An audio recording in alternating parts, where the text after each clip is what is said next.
जय हिंद। प्यारे छात्रों नमस्कार। आज की वीडियोस में क्या होने वाला है, थंबनेल देखने के बाद आपको पता चल गया होगा।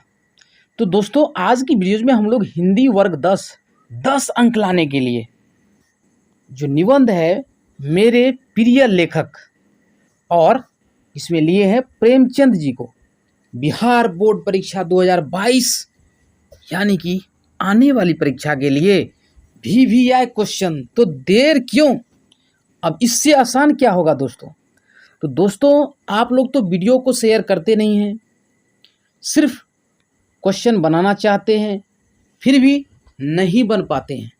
तो दोस्तों, चिंता नहीं करेंगे, हम यही आपसे कहेंगे कि यह वीडियो अगर आपको पसंद आए, जो भी आपके साथी हैं जो एग्ज़ाम देंगे बिहार बोर्ड में 2022 में, उन्हें आप हेल्प करें और ये वीडियो उनके पास पहुंचाएं। और जानते हैं मेरे प्रिय लेखक के बारे में, प्रेमचंद जी के बारे में, किस तरह से 10 मार्क आपको आएंगे। क्वेश्चन बैंक में जब आपको यह टास्क मिलता है तो आप कहते हैं कि सर वहाँ लिखा है कि छात्र स्वयं करें, छात्र स्वयं करें, लेकिन छात्र क्या करें पता नहीं चलता है। तो कोई बात नहीं है, तो चलिए हम आपको नियम बताते हैं निबंध लिखने का। इससे पहले आप जो निबंध नहीं देखे हैं तो उसका लिंक इसमें आपको दे दिया जाएगा। तो दोस्तों चलिए शुरू करते हैं। मेरा प्रिय लेखक या मेरे प्रिय लेखक, मेरे प्रिय लेखक इस तरह से आपको लिखा हुआ रहेगा और इस पर आपको निबंध लिखना है, जिसमें आपको बिंदुएं हैं जैसे भूमिका, लेखक की विशेषता, निष्कर्ष। तो सबसे पहले हम लोग यहाँ पर उत्तर देंगे। परीक्षा में उत्तर में जो लिखना है, जैसे 2 नंबर का लिखना है तो 2 नंबर देंगे, मेरा प्रिय लेखक या मेरे प्रिय लेखक, मेरे प्रिय लेखक। तो यहाँ बिंदु 1 है, पहला बिंदु है भूमिका। भूमिका में लेखक के बारे में आपको बताना है, या लेखक का अगर परिचय नहीं दिया है तो उन बातों को आप यहाँ लिख सकते हैं। जैसे भूमिका में लिखेंगे, मेरे प्रिय लेखक मुंशी प्रेमचंद जी हैं। मेरे प्रिय लेखक मुंशी प्रेमचंद जी हैं। प्रेमचंद जी का जन्म वाराणसी के निकट लमही नामक गांव में 31 जुलाई 1880 में हुआ था। एक लाइन को, एक पंक्ति को हम 2 बार पढ़ते हैं ताकि आपको समझ में आए। प्रेमचंद जी का जन्म वाराणसी के निकट लमही नामक गांव में 31 जुलाई 1880 में हुआ था। उनका वास्तविक नाम धनपत राय था। उनका वास्तविक नाम धनपत राय था।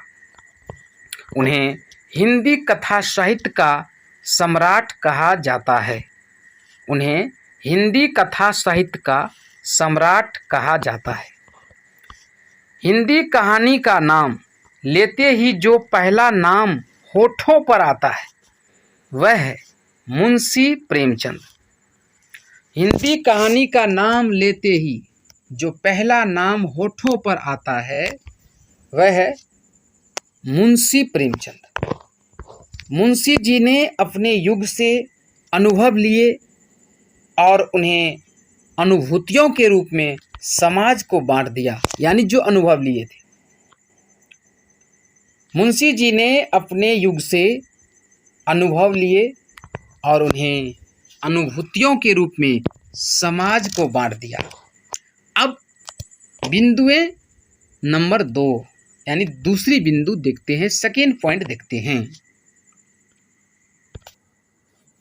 यहाँ पर सेकेंड पॉइंट यानी कि दूसरा बिंदु, यहाँ पर आपको हमने लिखा है लेखक की विशेषता। सेकेंड पॉइंट है लेखक की विशेषता। इस बारे में लिखेंगे कि प्रेमचंद की रचना दृष्टि विभिन्न साहित्य रूपों में अभिव्यक्त हुई है। प्रेमचंद की रचना दृष्टि विभिन्न साहित्य रूपों में अभिव्यक्त हुई। वह बहुमुखी प्रतिभा संपन्न साहित्यकार थे। वह बहुमुखी प्रतिभा संपन्न साहित्यकार थे। प्रेमचंद जी की रचनाओं में तत्कालीन इतिहास बोलता है। प्रेमचंद की रचनाओं में तत्कालीन इतिहास बोलता है। मजदूर और किसान को कथा का नायक बनाने का श्रेय प्रेमचंद को जाता है। मजदूर और किसान को कथा का नायक बनाने का श्रेय प्रेमचंद को जाता है। उन्होंने अधिकांशतः अपनी कहानियों में ग्रामीण जीवन की यथार्थ स्थिति का चित्रण किया।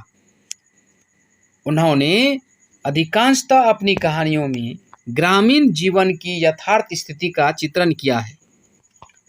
उन्होंने 300 के लगभग कहानियां लिखी। उन्होंने 300 के लगभग कहानियां लिखी। उनकी कुछ प्रसिद्ध कहानियां इस प्रकार हैं। कफन, पूस की रात, शतरंज के खिलाड़ी, दूध का दाम, 2 बैलों की कथा, पंच परमेश्वर आदि।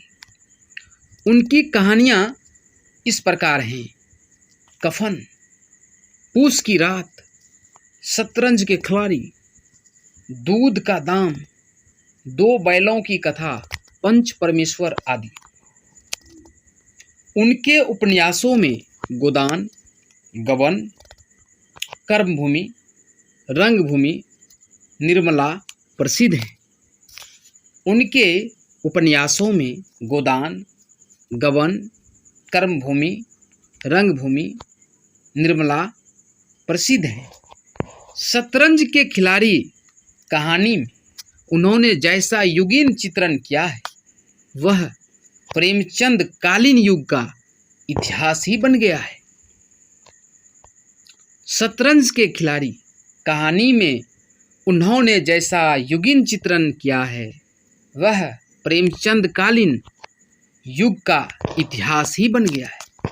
उन्होंने ग्रामीण जीवन में छुआछूत, ब्राह्मणों के अहंकार, सवर्णों के अवर्णों पर अत्याचार आदि को मार्मिकता से चित्रित किया है।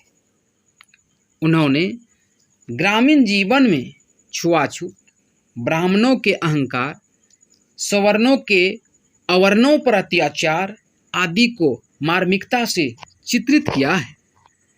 इसके बाद आपको पूछा जाएगा, इसके बाद आपको कहा जाएगा निष्कर्ष बताएं। निष्कर्ष या वहाँ उपसंहार हो सकता है। अगर उपसंहार नहीं होगा तो आपको निष्कर्ष देगा, आपको निष्कर्ष में लिखना है। तो चलिए जानते हैं।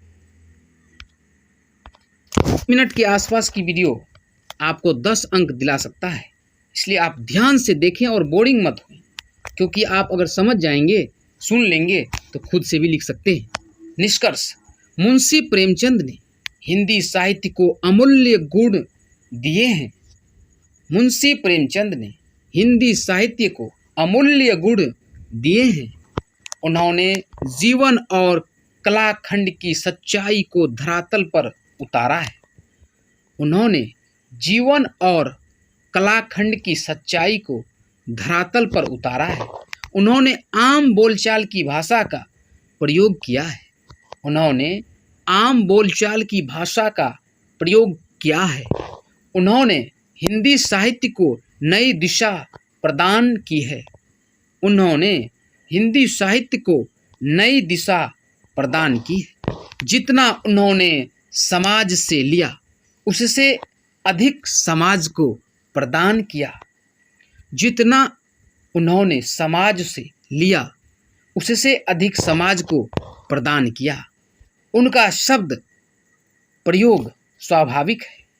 उनका शब्द प्रयोग स्वाभाविक है। तो दोस्तों, ये वीडियो आपको कैसा लगा कमेंट जरूर करें, और चैनल पर नए हैं तो हमारे चैनल JPY गोल्डन स्टडी को आज ही सब्सक्राइब करें और वीडियो को पसंद करें, लाइक करें, कमेंट करें। वीडियो पर